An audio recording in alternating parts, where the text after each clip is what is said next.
We've got a mega Dodgers spring training update. Everything you need to know about what's gone on so far down at Camelback Ranch. That's coming up next on Dodgers Dugout Live. It's time for Dodger Baseball. Welcome to Dodger Stadium. This is the golden age of Dodger baseball. The Dodgers are building a dynasty. You got it, Warrior Parade! We got it, Parade! The Dodgers punch back and head to the championship series! Ohtani starts the 50-50 clock. Milky Magic! Freeman hits the ball to right field. She is gone! Start the party, Los Angeles! Your Dodgers have won the World Series! Think blue, bleed blue, and I'm out. What is up, Dodgers Nation, and welcome to another episode of Dodgers Dugout Live, the #1 Dodgers show and podcast on YouTube. My name is Doug McKain, credential member of Dodgers Media. You can follow me on X and Instagram at DMac_LA. And we are Clayton Kershaw days away from Dodgers opening day in Tokyo, Japan, when the Dodgers face the Cubs in Tokyo. By the way, who wore 22 before Kersh? It was Mark Sweeney. Anyone remember that? And also Toby Hall before him, and Jose Cruz, Edwin Jackson, lots of names, but Clayton Kershaw is the one that immortalized that number for the Dodgers. Now, before we get started, be sure to subscribe to the Dodgers Nation YouTube channel. Lots of exciting stuff this season. New content, exclusive interviews, big giveaways. And right now, we are giving away a Roki Sasaki number 11 authentic Dodgers jersey. All you have to do to be eligible to win is comment Roki of the Year down below and subscribe to the channel. Hit the notification bell. Also, go to the Big Lead One. That's my new YouTube channel that's about all sports. Subscribe there and comment Roki of the Year over there as well to increase your chances of winning. Also, a reminder to subscribe to our new Discord channel. We're continuing to build that. Over 1,000 subscribers there. Going to feature exclusive content, exclusive merch, behind the scenes content, interviews, and hopefully starting this week, you're going to be able to call into the show. Very excited about that. Of course, every episode of Dodgers Dugout Live starts with the poll question of the show, and I asked you guys over on the X, who should be the Dodgers' 5th starter to begin the season? So the Dodgers, with the days off, with the way the schedule lays out, they're going to be going with a 5-man rotation to start the year. Shohei Ohtani's likely not going to be back until late April, early May. They're going to slow play that, and it's going to come down to guys like Dustin May, Tony Gonsolin, Bobby Miller. We'll see how his throwing program goes as he comes back from that injury. An update on that later that Dave gave us a couple of hours ago. And Landon Knack. And right now, I ask you guys, Gonsolin, May, Miller, Knack, who should be the Dodgers' 5th starter to start the season? And right now, 45% of you say Dustin May. 45% of you say Dustin May, 38% say Tony Gonsolin, 13% say Bobby Miller, 4% say Landon Knack. So that is where we're going to begin the show today with the leadoff.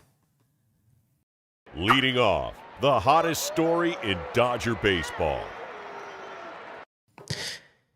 Now, the hottest story in Dodger baseball, I think, was Dustin May making it back to the mound for the first time since May 17th, 2023. It had been, we're getting close to 700 days since we saw Dustin Mania on the mound, since we saw that filthy movement. He threw 15 pitches, had a scoreless inning of work. The sinker sat between 94 and 95 miles per hour. He struck out Oscar Gonzalez. We saw that patented Dustin May hop after the nasty K. He did give up a single, hit a batter, but was able to work his way out of a jam. And our friend, the pitching ninja, Rob Friedman, he hit me up and he was pointing out the fact that Dustin May, when you look at the RPMs in the horizontal break, was at 3,451 RPMs, had 20 inches of horizontal break. What I always say, his stuff moves more than a military family. Because it does. It's absolutely filthy. If you compare his stuff to what we saw last year in Major League Baseball, it's elite. It's elite. The stuff is absolutely elite. From Dustin May. Rob Freeman tweeted that Dustin May's ridiculous back-to-back high spin breaking balls, 34.51 RPMs, 20 inches of horizontal break, 35.28 RPMs, 20 inches of horizontal break. Interestingly, in the entire pitch tracking era since 2008, there have been only 9 extra base hits on breaking balls with over 34.50 RPMs, and 2 or 3 of those were likely RPM misreads just looking at the pitcher's usual RPM range. So all this is to say that he's absolutely filthy. He still has that movement that made him one of the most intriguing Dodgers pitching prospects in the last decade. And sure, he's dealt with a series of serious injuries, and he's had major setbacks. He's thrown less than 200 innings in his big league career, and he's in his final year of team control. That tells you that he hasn't been able to stay on the mound. But Dave told us last week that he thinks that this is going to be the best year for Dustin May. And Dustin May, after the game, really opened up about this last year and how it's been for him trying to fight to get back on the mound. And a couple quotes that really stood out to me when it came to just his road back to a major league mound. He talked about, hey, he was never going to give up. He was always going to do whatever it took to try to get back on the mound.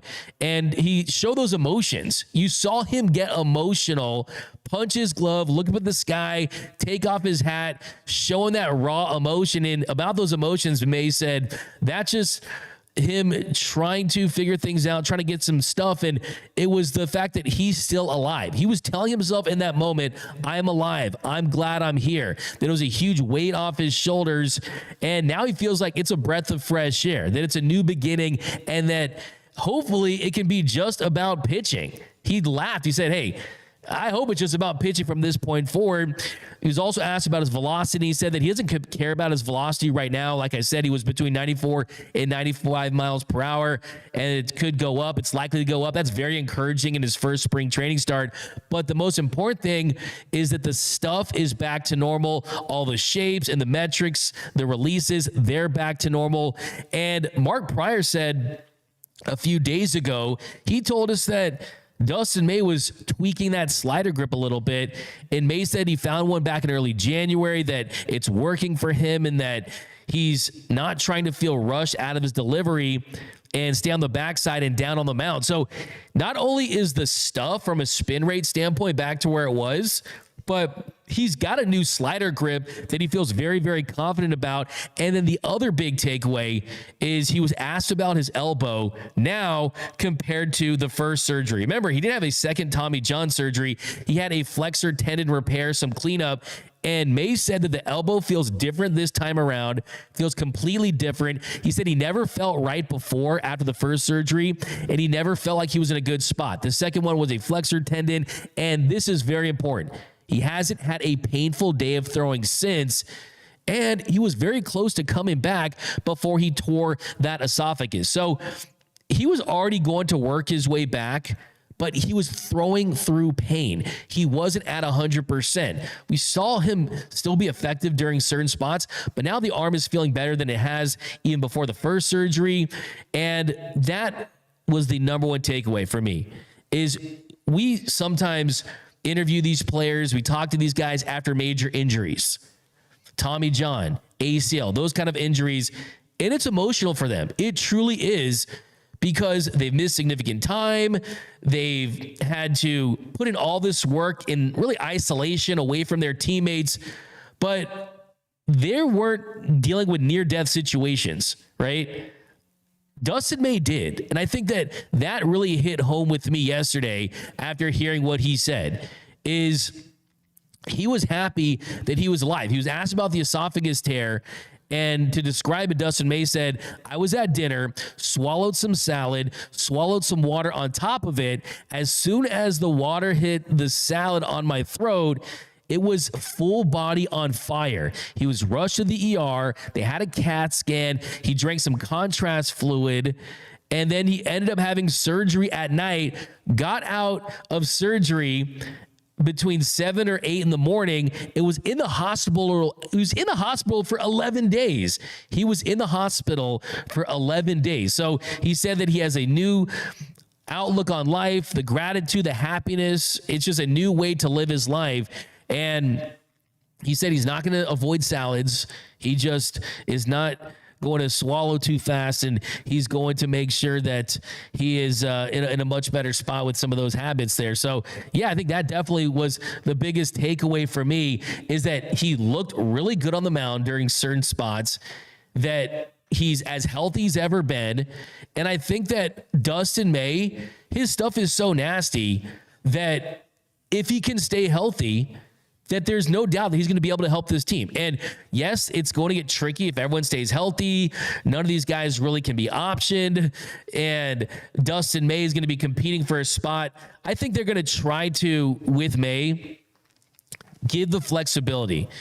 If he can start some games, if he can come out of the bullpen during some games, I think that if the stuff is good, he's going to be able to help this team. And with Dustin May, that's the biggest thing right there, is they feel like this is going to be his best year. They know that he's in his final year of team control, so he wants to put himself in a position to where he can continue his big league career. So I'm really, really excited about Dustin May. It was really heartwarming and really just let you know, hey, man, there's more to it than just going out there and pitching, right? This is some life-threatening stuff that he was dealing with. So I'm ready for Dustin Mania in 2025. So great to see him back on the mound.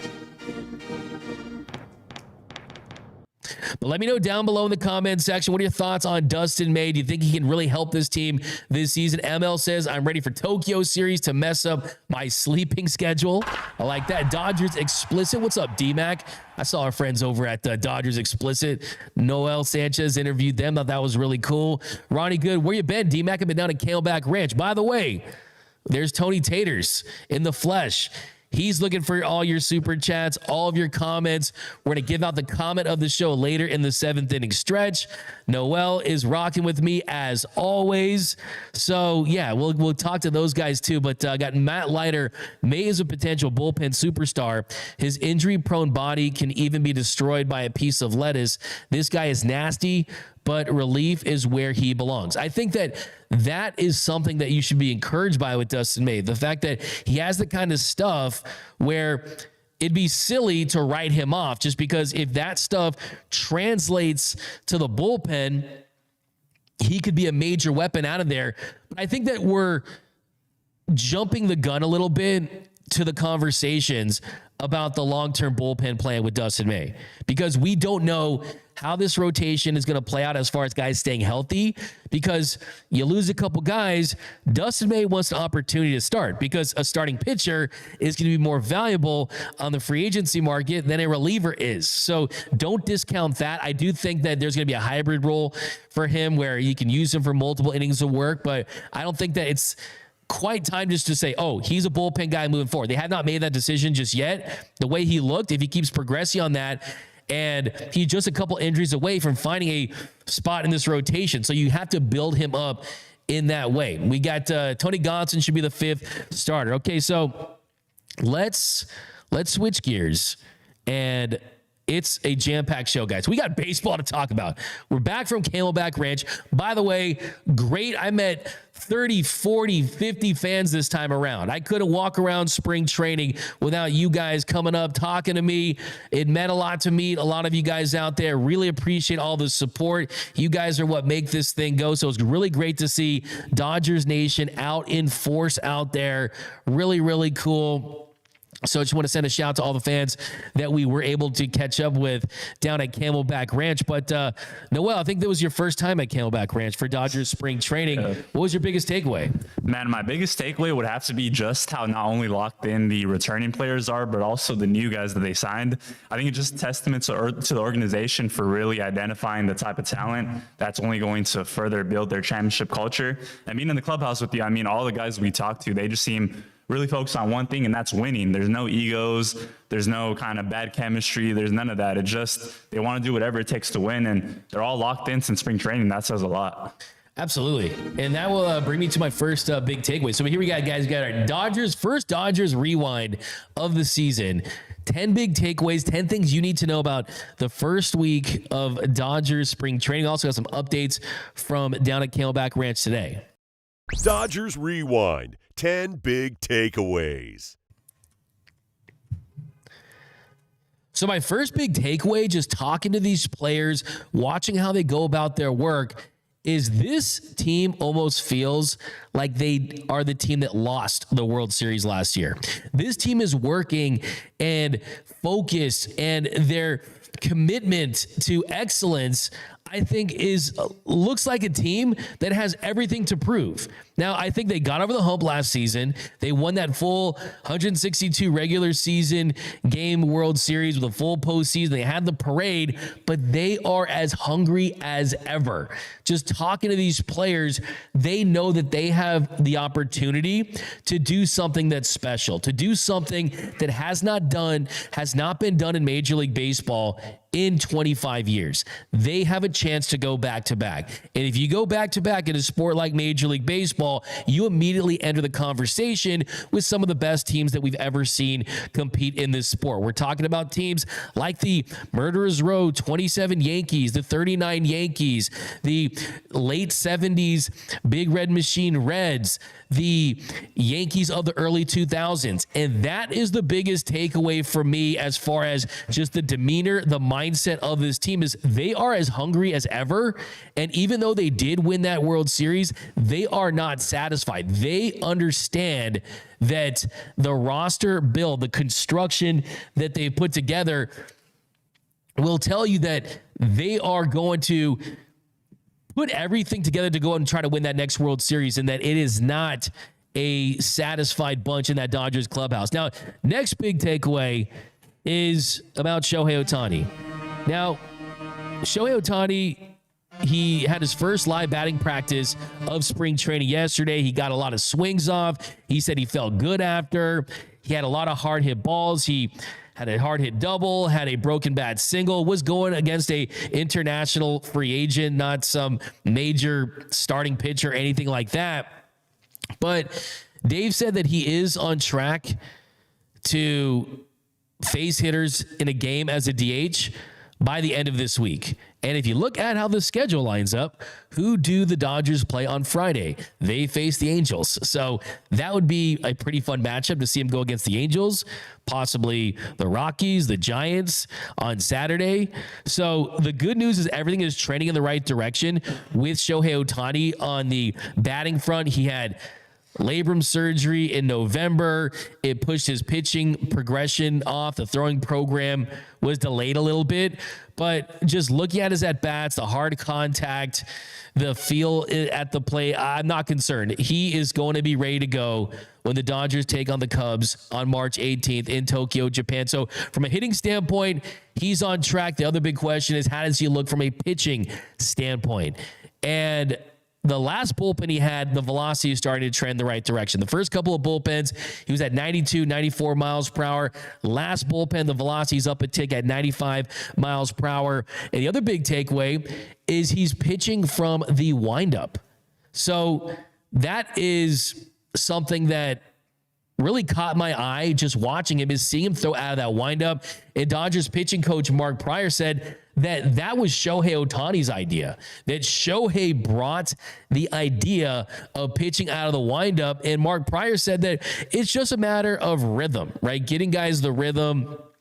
And usually if you're going to go to the stretch from the windup, it's as a plan B, right? It's when the windup isn't effective, so you want to simplify things and go to the stretch. So Shohei is someone that's going to incorporate that and hopefully takes a little less strain off his arm just because he's more effective and he's finding more rhythm because of that. But he's feeling really good coming out of his bullpens. And the velocity's up. Another thing to point out, too, he's working in the breaking balls. He's throwing some cutters, throwing fastballs, two seams, and going with that cutter is a big step. And Dave Roberts pointed that out. So all signs point to Shohei Ohtani being 100% ready to go in the batter's box to start the season. And then from the pitching side, we're going to probably see him in May. And that's going to be absolutely electric. We've talked about on this show. The good thing is no setbacks. He's feeling really good coming out of it. He just goes about his work. And you see Shohei work, and it's incredible. I mean, just the sights of it. You have like 50 to 60 Japanese media members pointing cameras at him at all times. He's like Michael Jackson in baseball cleats. Yeah, tons of fans. Ohtani jerseys as far as the eyes can see.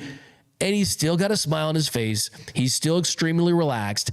And this is going to be the big question, is can he get back to being that elite starting pitcher that we saw? Because if he can, he's a runaway to win the MVP. I don't care what anyone else does in the National League. If he can pitch at a top 10 level, hit at a top 10 level, the MVP is his until that's not the case. I mean, really, it should be, even if he hits at like a top 10 level and pitches at a top 50 level, to me, the MVP should be his because of how unique a player it is. But the good thing is he is feeling good. He's looking good. And Shohei Ohtani is making progress to getting back on the mound, and he's going to be in the batter's box. I cannot wait to see him in Tokyo. Now, next big takeaway is about his fellow countryman in Roki Sasaki. So the biggest storylines down at Camelback Ranch, Shohei Ohtani pitching and then Roki Sasaki pitching. And speaking to Shohei Ohtani, I asked Shohei about what he's seen so far with Roki and just how he's kind of helped him transition into big league camp. And here's what he had to say. We'll get that clip for you in a second. But basically what he told me was that he had, well, you get the clip. We'll just play it after this. I'll work side, just get it in. What he told me was basically that, hey, he feels like he looked great. And for him to say that he looked great, that's incredibly important because look, I mean, look, that is what is going to make things easier for Shohei. I mean, for Roki to have guys like Shohei and Yamamoto and the support system for him to make sure that he is assimilating well and he's transitioning well. And the next step for Roki Sasaki is he's going to face hitters in a minor league scrimmage versus the White Sox. That is going to be on Tuesday. So that's going to be the talk tomorrow, is how does Roki Sasaki look going against actual big league hitters in a game situation? I think that the Dodgers played this perfectly because you don't want to throw him into a minor league game in Cactus League on Sportsnet LA because one, if he doesn't go well, it goes viral, kind of put some extra pressure on him. And then two, what else happens is you can't control the game situations. In these scrimmages, you can put runners on base. You can take him out if the pitch count gets too high and reset the inning. So I think from a control standpoint, from a flexibility standpoint, that is what is the most important thing for him, is to make sure that you ease him into this process. Let's not forget, this is a 23-year-old pitcher that is the number one prospect in all of Major League Baseball. He was essentially the most coveted free agent in the offseason when you look at the cost of him and the potential that he has. And he's going to make his big league debut in front of 45,000 fans with all of Major League Baseball watching in Tokyo. So that is the goal for him, is they want to make sure that he checks off every box and that he's ready to go when the Dodgers take on the Cubs in Tokyo. So I like the fact that tomorrow when he faces hitters in a minor league scrimmage, he's not doing it in a normal game because they'll get there when they need to. But ask Dave Roberts about Roki Sasaki and the progress that he's made, the stuff, the splitter. And my sense here is that Dave kind of just wants to pump the brakes and temper the expectations just a little bit because there's a lot that has been put on Roki's shoulders. He knows how good he is. He knows the potential that he has, but it's the Dodgers. It is a process. But here's what Dave Roberts told me about where Roki Sasaki's at. Dave, with Roki's, there's been so much made about just the raw stuff, triple-digit fastball, splitter that drops 33 inches. It's been just a couple of bullpen sessions, but really what stands out about this stuff? I think the split is on the grading scale. It's up at the top.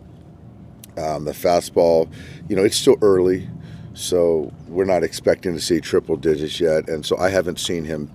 I'm curious to see how it plays versus hitters. So obviously I know what you guys know, and I'm learning kind of as we go as well. There's certainly, obviously we've talked about talent. I think that there's I think we have a very good support group for Roki on his guys, our guys that we've had, his teammates. You can see how he's already kind of guys have already taken to him, which is fun for me to see that. he's used to being the best, and there's something to being an elite performer, having success that translates to wherever you're at. And you have high expectations for yourself. So as far as kind of the success, I don't think anyone's worried about that. I'm just trying to guard against being Cy Young on first day of live batting practice, which no one's expecting. Yeah, that really puts things into perspective, right? Saying Cy Young first day of practice, that is not the expectations for Roki Sasaki. They have said that he has the potential to be the best pitcher in the world, but that's going to come after a lengthy process to really get into things and getting into the swing of things down in spring training. But I look, man, like they're saying that, but I can just tell you, talking to people within the Dodgers organization, that look, like I was told from someone that works for the team, triple digits are coming, and they feel really, really good about their homework assignment that Roki Sasaki gave them, where Roki gave all interested teams the homework assignment of how are you going to get my velocity back to where it was a couple years ago? Because after a little shoulder inflammation, dealing with some things, oblique, I mean, he had a little bit of a trending downward velocity, and the way it's coming out, it looks explosive. So the triple digit heat's coming. He's got to find that slider. That's going to really determine whether or not he's absolutely elite and how much success he's going to have right out of the gates. But the stuff is ridiculous. The splitter, you talk to anyone. I talked to Austin Barnes, talked to Kirby Yates. Kirby Yates told me the splitter was, quote, nasty, that it was sick. And this is coming from someone that has one of the best splitters that we've seen in a while. But here was Shohei Ohtani on Roki Sasaki, what he saw from his first live BP. And Joey, Roki mentioned that you've been very helpful in helping him adjust to his first big league camp. Just curious what that advice was and maybe given to him. Very helpful in helping him adjust to his first big league camp. Just curious what that advice was and maybe given to him. 特にこれというアドバイスはしてないですし、本当に前も言いましたけど、楽しんでくれればいいかなと思うので、昨日も見ましたけど、順調に調整もできてるんじゃないかなとは僕の目から見てはそう思っているので、あとは本人のフィーリングがどうかっていうのはちょっと本人にしか分からないところなので、そこはどこでやるにしてもしっかり自分の中のフィーリングがまずは大事になってくるので、必ず調整っていうのは彼自身はできるんじゃないかなと思ってます。There hasn't been anything that I specifically gave him advice on. As I said before, I think if he's enjoying this environment, I think that's the number one key to be able to adjust here. I did see him, pitch in front of some crowd yesterday, and I thought it was great. Again, you probably have to speak to him on how he felt, but it looked great as of now, and pretty happy to see what he's been able to do. So, yeah, Rob Thomas is smooth in the background. By the way, number one hit for 12 straight weeks back in 1999. Got this from Rob Thomas, smooth. You guys feeling that one? But hopefully his transition to Major League Baseball goes smooth. And I think that right now he's on track. He really, really is on track. And the stuff is absolutely electric. And it's clear that this team, they understand the moment. They understand the significance of him pitching in Tokyo in his big league debut.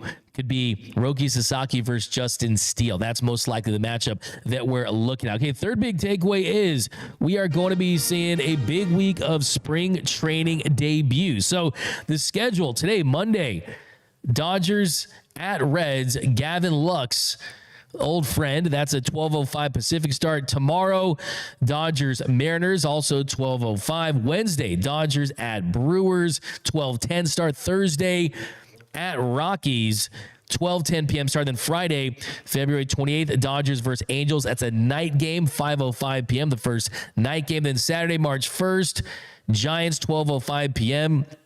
Then Sunday, a split squad versus the White Sox and the A's. Now, as far as the debuts, hopefully, if everything goes well, Freddie, Will, and Shohei will all play this week. And Dave Roberts, he said this morning that Freddie Freeman's ankle is trending in the right direction and that he could make his Cactus League debut on Thursday, and that Will Smith, he could get into a game by either Thursday or Friday. Will Smith's been dealing with an ankle injury that even impacted him last season. Freddie Freeman, of course, he had off-season ankle surgery after dealing with that ankle late in the year and in the postseason. And the right ankle surgery for Freddie was in December. And it did limit him early on at Dodgers spring training. He had his first batting practice on February 15th. He did say that he was, quote, perfectly on track to be ready to go on opening day on March 18th in Tokyo. But he's got to ramp up. And part of that ramp up is going to be participating in Cactus League games. And that should be this week. And Freddie Freeman knows where he's at. He knows his body well. He knows what it's going to take to get him ready to go. He's one of the best hitters that we've ever seen in this sport. He's the current active hits leader. I think he's going for 3,000 hits in his career. Might have to extend that contract a little bit to do that. But he's going to be ready to go. And as far as Will Smith, he didn't have surgery or anything like that, but he has been dealing with that ankle injury, and it's affected him early on in spring training. Last Tuesday, he did tell reporters that he was expecting to play in games as early as this week. So that continues to be the plan. We already talked about Shohei Ohtani taking the live BP, and he's been recovering from that offseason labrum surgery that he suffered that injury in Game 2 of the World Series. He should be good to go this week. And then also Tyler Glasnow. So we should see Tyler Glasnow today. He's on the bump. And then Blake Snell on Tuesday at Camelback Ranch. So first look at Blake Snell tomorrow. That's going to be exciting. He's getting things going. I thought it was really cool to hear Blake Snell say that throwing a bullpen in front of Clayton Kershaw was one of the greatest moments of his career. So for any of those Kershaw haters out there, people who try to downplay his legacy or what he means in this game, you have a 2-time Cy Young Award winner in Blake Snell saying that just pitching in front of Goatshaw, in front of Clayton Kershaw, was impactful to him. So I thought that was very meaningful. So that's a takeaway. Will Smith, Freddie, Shohei, Glasnow, Snell, all will be making their spring training debuts this week, some as early as today. Next big takeaway, I think right now, Tony Gonsolin has the inside track on being the Dodgers' 5th starter to start the year. He made his debut a couple days ago in spring training. The fastball was looking really good. Not explosive, but the command was there. And when you can throw that split change like Tony Gonsolin can, it's the differential. His fastball plays up because of how good his secondary stuff is, because of that split change. It's somewhere in the 80s, so the fastball can really, really play up. As long as he's commanding that, hitters are going to be out in front. They're going to be in between on that. So that really is the number one thing right there, is he looked really good. Tony Gonsolin said after the game that he almost felt like, yeah, maybe he did feel like he's the forgotten one in the rotation just because of all the additions, because you have Shohei Ohtani coming back. Roki Sasaki was added. Blake Snell, Glasnow's back. Yamamoto. And Tony Gonsolin admitted, hey, yeah, maybe I kind of do just a little bit. I think that only helps him to motivate him to stay in this rotation, to prove that he is fully healthy, that he can help this team in a lot of ways. And here was Tony Gonsolin after the game talking about his first start in Cactus League play. Felt good, first time against big league competition outside of, rehab outing or a stay hot group, but so it was cool to be back in like a real game. Overall, it felt pretty good. I thought the fastball execution could be a little bit better, but thought I threw a couple good splitties, a couple good sliders, a couple good curveballs, and overall just good results. At the end of last year, got the intensity that I felt like I needed, and that helped coming into this year, and had a normal off-season ramp up to come into spring training in a good spot, and I think I feel that today. So don't sleep on the cat man. I think that a lot of people want to write off Tony Gonsolin just because they kind of focus on some of the numbers in the postseason where he wasn't necessarily put into optimal spots. Yes, he did not perform, but he also pitched injured. He wasn't at 100%. He missed a lot of days, before he pitched in the postseason in 2020. And look, the last time he was really fully healthy for an entire season, he was an all-star. He pitched 130 innings at a 2.14 ERA. So that Tony Gonsolin, I think, can still really help this team in the regular season. And I think it's important to remember, too, that this is not someone that is necessarily rehabbing, right? This is someone who, as he pointed out, was very, very close, that they had conversations, Andrew Friedman, Dave Roberts, Tony Gonsolin, about being used in the postseason. He kind of smiled and said, yeah, thankfully we didn't need to do that. Thankfully everything worked out.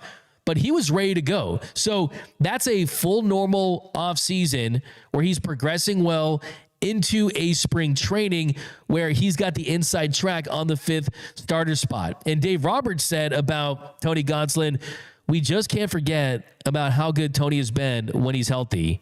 So I'm certainly not sleeping on Tony. I think he's going to be good for us. So I think he's got the inside track. I think the Catman is ready to bounce back and have himself a really solid season. Mark Pryor said that his next start is going to be in a piggyback style of role. So I think him along like Dustin May, when everyone gets healthy, look, you just have to hope that the depth is what really sets this rotation, this bullpen apart from other teams in Major League Baseball. And as long as you're good when you're on the mound in the opportunities that you do have, they are going to utilize you. So Tony Gonsolin, Dustin May, Bobby Miller, Landon Knack, list goes on and on. When Clayton Kershaw comes back, if you are effective, you will be rewarded with opportunity. So I'm ready for a big Tony Gonsolin bounce back year. I really am. I think he looks healthy, he feels healthy. The hunger is there. The confidence is there. I spoke to him this offseason, and he told me, hey, just being in that dugout, watching this team win the World Series without me being a part of this rotation and a part of the roster, it definitely motivated him. And he wants to experience that himself, to be a part of a team that wins a championship. So excited about Tony Gonsolin. Talon Jenkins says, great to have a Tony Gonsolin back again. Absolutely. Now, let's keep it moving, guys. Jam-packed show today. Next big takeaway, Yoshinobu Yamamoto. Yamamoto could be the best pitcher for the Dodgers in 2025. He signed the largest contract ever for a pitcher in Major League Baseball history, $325 million, for a reason. That's because the stuff is absolutely elite. And the name that keeps coming up from Dave Roberts as far as who has looked the best early on is Yoshinobu Yamamoto. And he made his first start for the Dodgers in their Cactus League opener. He pitched into the second inning. He threw 27 pitches. It's the first of what will be 4 Cactus League starts. He did give up the home run to Eddie Rosario. Eddie Rosario hit the first home run of spring training in that start. He did give up a couple of hits, and Yamamoto gave up 2 singles, but he also had 2 strikeouts. The strikeouts, he struck out Lopez on that nasty cutter. Got that nice little mix right there, and I think that with Yamamoto, when you saw his start, the number one thing that comes to mind for me is, can he be more efficient in year 2 than we saw in year 1? The NPB version of Yamamoto was extremely efficient through 160 innings, knew how to have those quick and efficient innings. The first inning for Yamamoto, he threw 19 pitches. In the second inning, he got a couple more outs. He did give up a single to Gage Workman that ended his outing at 27 pitches. But from a velocity standpoint, he was at 95.6 miles per hour on the 4-seam fastball. Last season, he averaged 95.6 on the heater. So very similar there. And you look at the 2-seam and the 4-seam, everything, his entire mix, you're looking at a guy throwing 96 for the 10 fastballs in the first inning. So the first inning fastballs on the 4-seamer was at 96. So if he's hovering 96, 95, pumping up to 97 when he wants to, then we're going to see the Yankees Bronx version that we saw when he went into Yankee Stadium in the Bronx. It was absolutely lights out. So very, very excited about Yamamoto. By the way, here, let's see how many people remember this by the end of the year. Eddie Rosario, the first home run of the season for the Dodgers. The Dodgers killer. Where was he had flashbacks of 2021. Wasn't fun to see. But the 2 strikeouts for Yamamoto, they were pretty. He's set to be the Dodgers opening day starter against the Cubs in Tokyo on March 18th.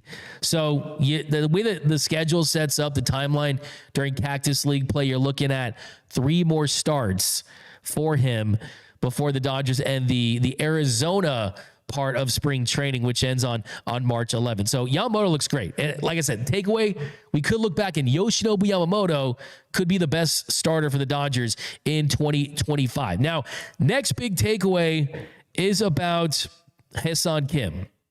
And before we do that, we're going to break this up for our DFA of the day. Did you guys hear that fan? Did you guys hear that fan that was trying to heckle Hassan Kim for the DFA of the day? DFA of the day. So here is this fan right here. Just got to listen, guys. They got the wrong Kim.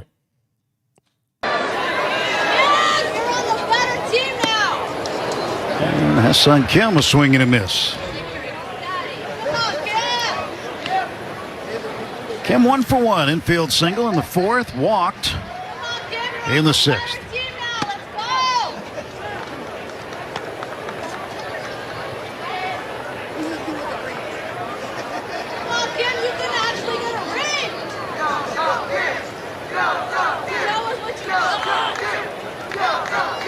One. Swing and a miss there. There's the DFA of the day. I mean, first of all, she's not wrong. He does have a better chance of winning a ring than he does with in the World Series than he does with this KBO team. But come on, that's not Hassan Kim. That's Hassan Kim. Put some respect on his name. Making Dodgers fans look bad out there. I understand. Hey, it's hot. You're probably drinking a lot of beers. You're probably thinking someone else. No, that's not that Hassan Kim is on the Tampa Bay Rays. Okay, let's cut it out with that. That's Hassan Kim. Put some respect on his name. But that leads me to my next big takeaway, and that is that Hassan Kim is here to play. They are paying very close attention to every single rep, every single at-bat during spring training game, every time he gets an opportunity in the field. And he got his first hit with the Dodgers, and I think that first hit is emblematic of the kind of player that he could be for this team, that he flashed that speed. He beat out a throw to first base. That's how he's going to help this ball club, because he brings that element that has really intrigued this Dodgers organization. He can play some shortstop. He's going to play shortstop to the other day, and then on Tuesday he's going to be off. So Kim at shortstop gives you some extra insurance. But what Dave said about Kim is that it pretty much the floor for him is a versatile player that plays a platoon role at second base, but they're going to move him around the diamond. He's going to play some left field. He can run. He can play at second, at short, at third. I mean, he gives you that positional versatility in the infield and in the outfield. And I talked to Dino Ebel, and he said that, hey, from a center field standpoint, he looks like a natural. He's got the speed, he's got the range, and he's got the instincts.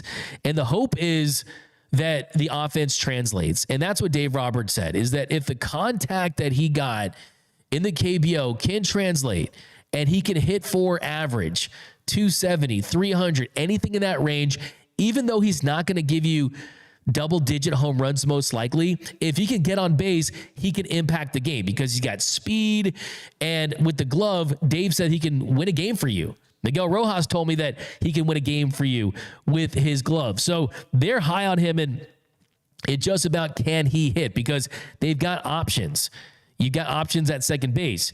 You got Tommy Edman, James Outman, Eddie Pajes, options in center field. So having another left-handed option that can play center field is a benefit to them as well. So they can mix him around. So he's going to get reps. He's going to get reps at short, get reps at second, reps at center.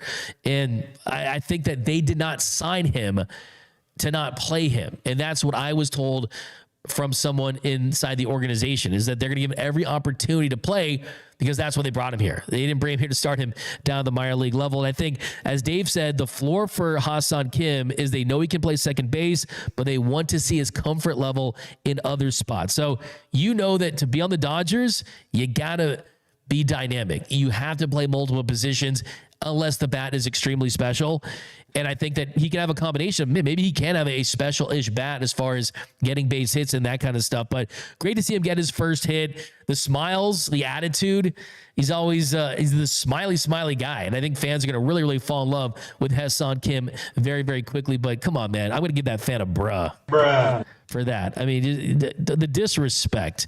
The disrespect. Okay, next big takeaway, a little on a bigger picture here. The ABS challenge system, I think, is coming to Major League Baseball next season, and I think it's going to be here to stay.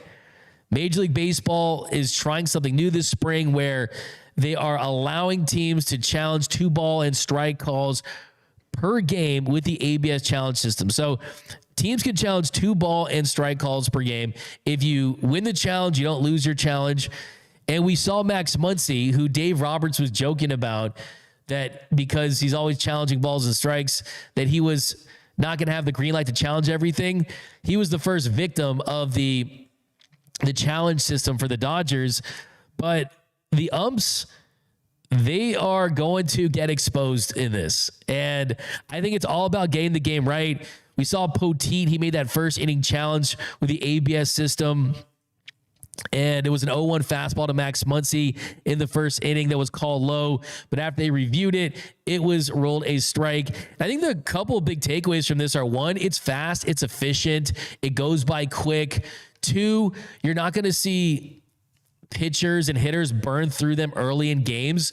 They're going to try to bank them for big moments later in the games. It's kind of like in the NFL. You don't want to throw your challenge flag for a moment that you think is going to not be that meaningful to the game. You want to kind of save those because losing a timeout could really hurt you.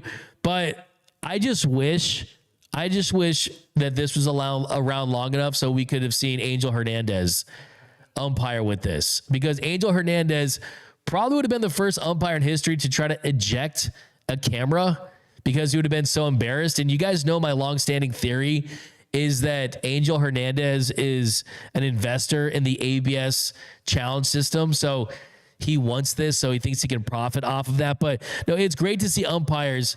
Now we kind of expose them a little bit.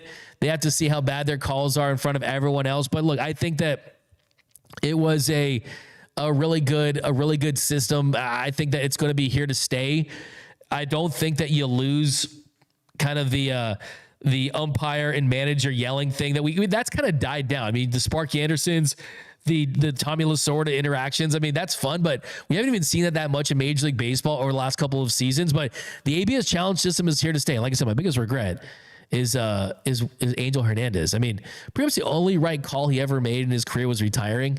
But yeah, it's tough to see. It's tough to see that without him there. But next big takeaway, guys, is the final spot on the roster is going to be very interesting because it is a battle between Chris Taylor, Andy Pages, James Outman. I think unless Hassan Kim really struggles at the plate, I see him making the opening day roster. So I do think it comes down to Chris Taylor and Andy Pages, with James Outman having to really rake and prove himself during spring training. And I asked Dave Roberts about Chris Taylor and the role that he sees for him on this team. Here was Doc on Chris Taylor. David, Chris Taylor, he's been such a big piece for you guys for almost 10 years now. What role do you envision him for this team? You know, I don't know right now. I've always said that one of Chris's superpowers, and he's won a lot of big games for the Dodgers in the biggest of moments, is his mindset, his mentality to be ready for whatever we ask of him. I still believe that's a superpower, and his ability to play all over the diamond. So he's got various gloves. He's healthy. He's moving really well. So it could be from third base to left field to center field. And I think after that, there's a second base in there. But I think CT just knows how to prepare himself. As far as kind of what you're looking at kind of this spring, when we see what he looks like when he's an all-star, when the swing is right, what are you kind of looking for from a performance standpoint, just kind of in the swing? From the swing, I think, it's hard to get locked in when you're not playing every day. Hitting is hard. I think for me is just some more consistent at-bats as far as quality of at-bat, moving the ball forward. I think CT, and he'll admit it, he's very mechanically driven. But I also think that it's about performance, and it's not always mechanical. But he feels he's in a great spot mechanically this year, which is fantastic, and he's healthy. So I would expect, better quality of at bat. So Chris Taylor's looking really lean. He looks healthy, as Dave Roberts pointed out. So far this spring, he's 2 for 2 with 2 base hits, 2 strikeouts. Andy Pages, 1 for has 1 hit in 6 at-bats. He's 1 for 6.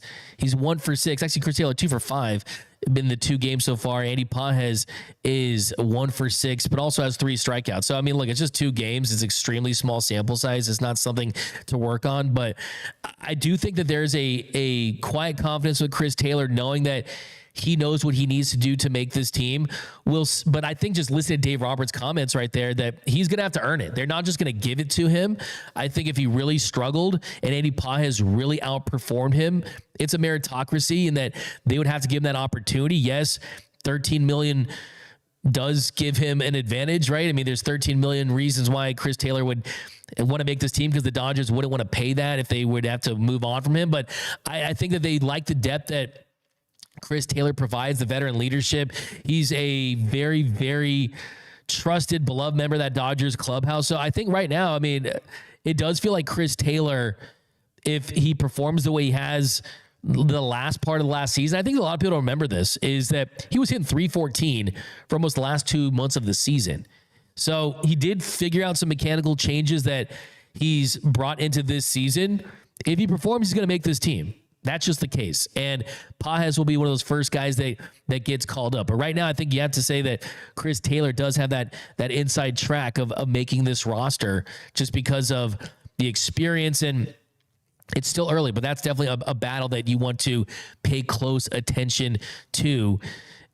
I personally think that what it will come down to is CT3 really just doing what he's done his entire career, which is right when you write him off, he finds a way to emerge. And I know that it's probably going to be an unpopular opinion around here, but just seeing him operate in that clubhouse and seeing him perform in the first couple of games, he looks lean, he looks ready to go, and he wants to make this team. So I think that's where they're at with Chris Taylor. Now, a couple of other quick takeaways here. Zaire Hope has been a big standout so far. Got to give Zaire Hope some love. I did an interview with him, which you can find over on YouTube. He's been great. I mean, he played his first game as a 20-year-old, had made 2 really nice catches in left. One, he was diving for there in the 5th inning. Other one, crashing into the wall.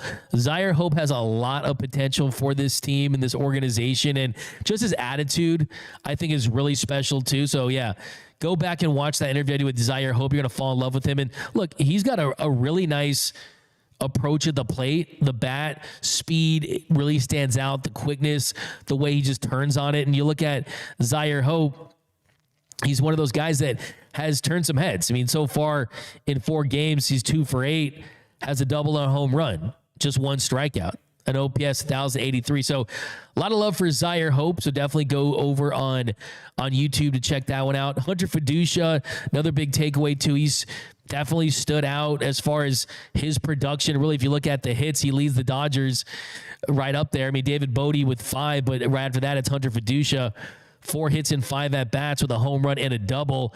And he's someone who you almost feel for. You almost wish that he would get an opportunity with another organization, but Dave Roberts said that his value with the Dodgers is as the 3rd catcher, that if anything happens to Will Smith or Austin Barnes, that it's going to be Fiducia, and at least not right now, Dalton Rushing. Controls the strike zone well. He's one of the 2 right-handed hitting catchers. So lots of compliments from Dave Roberts about Hunter Fiducia. Also a name that really stands out kind of on a deeper level that really caught my eye as someone that, who knows, we might see his debut this season, is Carlos Duran. You saw him in the 8th inning. That slider's nasty. He's big, hit 96, 97, got the swing and miss, can work that fastball up in the zone. So big dude, big stuff. I think a lot of teams looked at him during the Rule 5 draft. From what I was hearing, they almost took him, but Carlos Duran is definitely a name to keep your eyes on. So definitely remember that one. Another quick one, Evan Phillips injury update. Evan Phillips threw off a mound on Friday. Dave said that it's going to be a slow play and that they're in a good spot to do that just because they think he's going to be better off in the long run, and they're making sure that he's going to be having a healthy season and be ready to go when the postseason rolls around. But Evan Phillips, from my conversation with him, he sounds like he's feeling really, really good, and that he's ready to go. We got Evan Phillips up here. We got I mean, Evan Phillips is someone that is definitely ready to go. We got the Evan Phillips there. All right, let's rock it. Talking about you heading into this season, had some health issues, some injury stuff, but when you were on the mound last season, still as good as ever. But just how you feeling right now, physically right now? Physically right now, I feel 100%. Now it's just about building up, starting my bullpen progression, and just trying to get as close to game ready as possible. And when you kind of look back at last season, is there anything you kind of focus on this spring to kind of right anything that you were kind of dealing with last season? I think number one for me is always command with my slider. Not just being able to throw it for strikes or things like that, but really make it seem like it's my primary pitch. And I think it's my best pitch. I use it a ton. Both sides of the plate, whatever hitter it might be, I need to be able to use that and keep it as an advantage for me. So he's saying that, but I also think that, look, the Dodgers are going to have his best interest in mind. But the most important thing is that he feels really, really good and that they just have the luxury of doing that. That's really the biggest thing. They have the depth and the luxury to slow play in Evan Phillips. You bring in a Tanner Scott. You have a Kirby Yates. I also talked to Michael Kopech, who feels confident he's going to be ready to go. So go back and watch that interview as well. So the good news is that he's throwing, that he's heading towards the right direction, and that's the most important thing. Is we want Evan Phillips in the World Series, because he talked to me about that too. Seeing this team win a World Series without him part of this bullpen, that's something that he had to come to grips with this offseason, knowing that this is a team that's going to compete for World Series every single year, and hopefully he's a big part of that World Series this season. So you have more big takeaways tomorrow, but yeah, it's loaded. One quick one about Bobby Miller too is Bobby Miller is set to start throwing today. I talked to Bobby Miller, was exchanging DMs with him over the weekend, and he said he's feeling ready to go, that it was scary, but he's getting better and he's trying to get back out there as soon as possible. So thankfully the Dodgers dodged a bullet with that one. He took a line drive off old friend Michael Busch off his head there in the third inning, and Dave said after the game that he entered the concussion protocol, but he's going to start throwing today. So that's a great sign. He's faced 2 batters in his outing. So Dave was speaking very highly of him early on, that he felt really good about how he looked and the health and everything. So I feel like Bobby Miller is another guy that he could sneak in here as well if he performs well. So don't sleep on Bobby Miller, but that's definitely some good news. Injury front, that's pretty much all we got. But I always do a 7th inning stretch, so let's do a really quick one right here. All of your questions about all things Dodger baseball. The 7th inning stretch.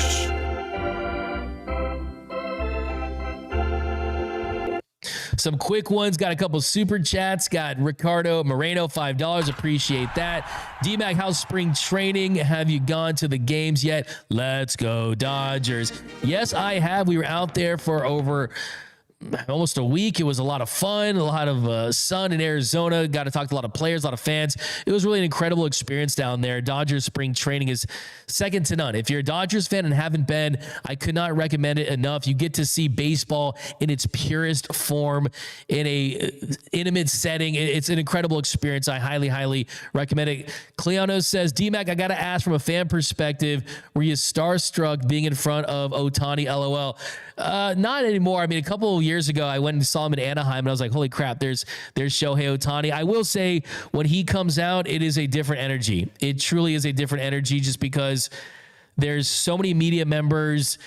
I heard someone say that his answers a little show GPT, right? I mean, they're kind of not a lot of meat on the bone on the answer, just because he kind of keeps it pretty tamed with what he's going to give you. But yeah, I mean, as far as from a presence standpoint, I've kind of gotten used to it, but at the end of the day, I mean, we all get into this business because we were originally fans, and yeah, standing in front of probably the best and most talented player to ever, not even probably, I'll say it 100% with a bullet, the most talented player to ever play the game that you love, it definitely is pretty incredible. But yeah, no, the thing about Shohei too is, I mean, he's kind of not as intimidating with the way he kind of carries himself. I think he's so respectable and so respectful to everyone that he kind of makes it as easy as possible. But for sure, first time I was like, hey man, let me get an autograph and a picture, man.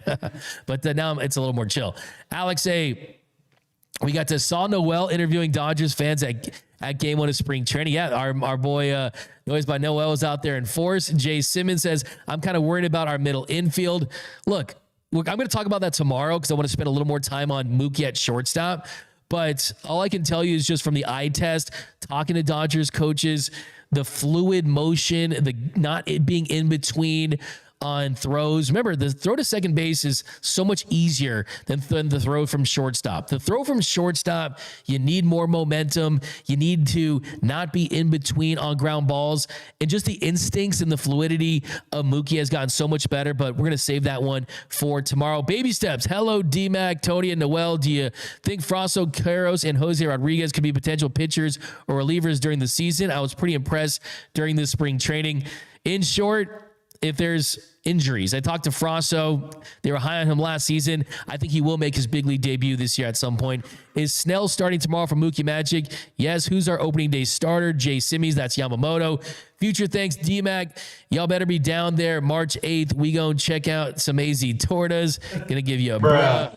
Mookie Magic. The Devers proposed trade thing was ridiculous. Yeah, that's fake news. I mean, Devers not going to come to LA. The Dodgers wouldn't even want to make that trade. Melvin Trinidad, could May get enough innings in a row to win comeback player of the year? 2 years gone is a long way to come back. Absolutely. That's a comment of the show for me. Absolutely. He could win comeback player of the year. Perfect. It's just a matter of opportunity. And the good news is, I think if the stuff is as good as we think it can be, that he might be undeniable. They're going to have to find a spot for him for sure. MTG_newbie. I'm all for Dustin May being the Dodgers closer for the next decade. I mean, they just signed Tanner Scott to a multi-year deal. You have Evan Phillips. You have Michael Kopech. So look, I think let's Dustin May might want to an opportunity as a starter for another team. I mean, let's not forget, he's going to be a free agent after this season. So if he flashes this year, he could be in a really nice position to secure a pretty nice bag. Matt Leiter, every one of our starting pitchers has the chance to win the Cy Young legitimately, for sure. To put that into perspective, that's incredible stuff. Alex Renteria, does D-May get a real number this year, or is it 85 all year? He just likes that 85. I think he's going to stick with that. I truly do. But next up, we got the walk-off. And we'll get you guys set because we are closing in on less than an hour from first pitch. Dodgers Reds, Dodgers spring training. But here for the walk-off. The walk-off. So today for the walk-off, I don't know if you saw this, but Dodgers minor league catcher Griffin Lockwood Powell. If you see him on any of these games, in any of these games, take a look at his jersey because it covers up. The letters are just outrageous. You got 14 letters in his name. It looks awesome. I just want to point that out. It looks incredible. The big letters are back. And it just kind of reminded me of who's the biggest name? Who is the longest name?